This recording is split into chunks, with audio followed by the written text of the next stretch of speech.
Pemasangan baliho ucapan ulang tahun Jokowi oleh Wali Kota Solo, Respati Ardi, berujung Wali Kota dilaporkan ke Kejaksaan pemirsa. Sementara Wali Kota Solo menyampaikan ikuti prosesnya.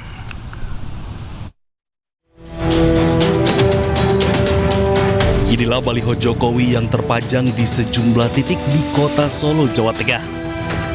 Dalam baliho terpampang wajah Jokowi dengan sebaik kalimat ucapan ulang tahun untuk dirinya. Baliho ini kemudian timbulkan kegaduhan. Pasalnya baliho bergambar mantan Wali Kota Solo ini dipajang atas nama pemerintah Kota Solo. Wali Kota Solo Respati Ardi lalu dilaporkan LBH Mega Bintang. Pelapor Budi Kuswanto menyebut Respati diduga menyalahgunakan wewenang dengan memajang baliho selamat ulang tahun untuk Jokowi. Ya, yang jelas kan sudah terpasang atas nama pemerintahan kota, ya kan? Kemudian ternyata setelah muncul kehebohan di masyarakat, di situ kemudian ada tanggapan dari Dinas Kominfo atas biaya pribadi. Pertanyaannya, berapa biaya pribadi yang dikeluarkan? Dalam konteks pemerintahan harus ada transparansi, gitu kan? Apalagi kemudian pemasangannya atas nama pemerintahan kota Surakarta. Nah, ini kan sebuah hal yang bertentangan. Kalau menggunakan pribadi, kenapa tulisannya atas nama pemerintah kota Surakarta? Respati Ardi tanggapi santai laporan yang ditujukan kepadanya. Ia mengaku salah dan berdalih menghormati proses hukum yang ada.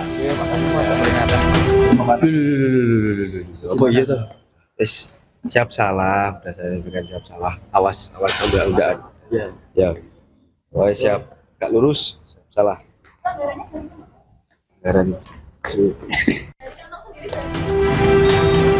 Kini baliho berpolemik itu sudah diturunkan sementara proses hukum mulai berlangsung.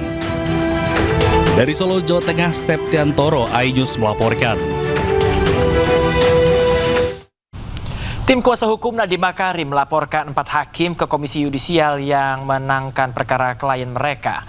4 hakim yang dilaporkan diduga melakukan pelanggaran kode etik dan imparsial hakim. Putusan hari ini nyatakan selesai dan ditutup.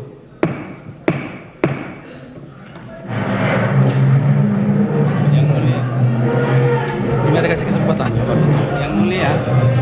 Yang mulia, ada acara yang belum terlewatkan adalah memberikan kesempatan kepada terdakwa untuk menyampaikan sikapnya.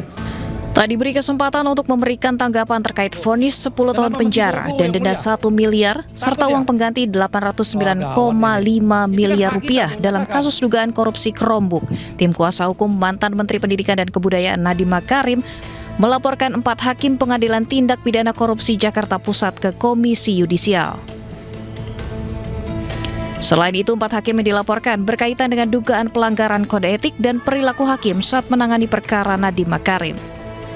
Kuasa hukum menilai pelanggaran kode etik terjadi mulai dari dugaan manipulasi fakta persidangan, imparsial hakim, hingga penunjukan hakim yang sebelumnya telah dijatuhi sanksi oleh Komisi Yudisial. Ya, dilawan oleh Mahkamah Agung dengan tetap menunjuk hakim yang sudah direkomendasikan sebagai non-palu, bahkan ditunjuk sebagai ketua majelis.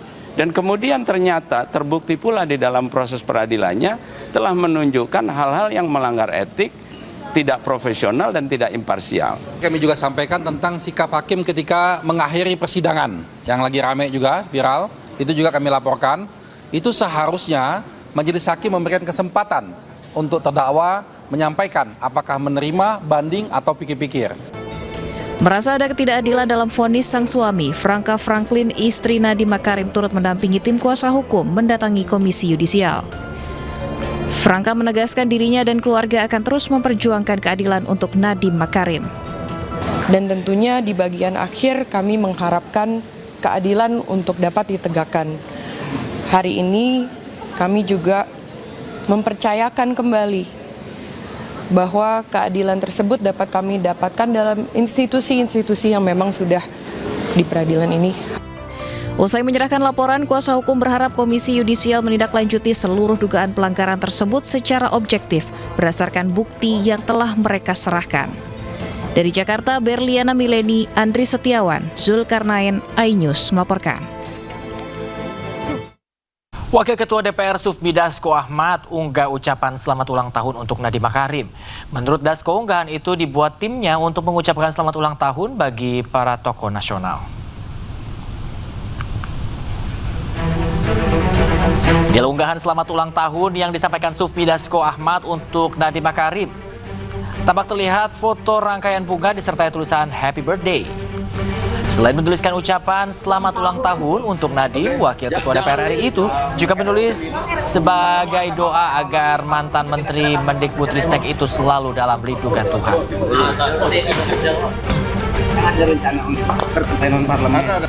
Sontak unggahan Sabtu 4 Juli 2026 ini memantik reaksi publik. Banyak yang bertanya, apakah ini semacam sinyal politik yang dikirim Dasko untuk Nadiem? Dasko dengan tegas membantahnya. Jadi admin saya yang baru itu dia itu kemudian membiasakan sekarang ini untuk mengucapkan setiap tokoh yang ulang tahun memberikan ucapan selamat ulang tahun di akun saya. Nah, seperti dilihat nanti ya, mulai kemarin, kemudian hari ini, ya dan seterusnya begitu. Jadi kemarin ada banyak yang tanya ke saya, maksudnya apa ya? Ya selamat ulang tahun, ya begitu. Tapi ada muncul spekulasi dong, misalkan ini mengarah pemberian bantuan hukum gitu Bang ke Mas Nadiem. Kalau pemberian bantuan hukum tentunya sudah dilakukan oleh pengacaranya dong kan gitu. Kok pemberian bantuan hukum? Menteri Kehutanan Raja Juli Antoni melaporkan penolakan gratifikasi dari Bupati Kuansing ke Komisi Pemberantasan Korupsi. Selanjutnya KPK akan memverifikasi laporan dan membuka peluang untuk memanggil Menhut.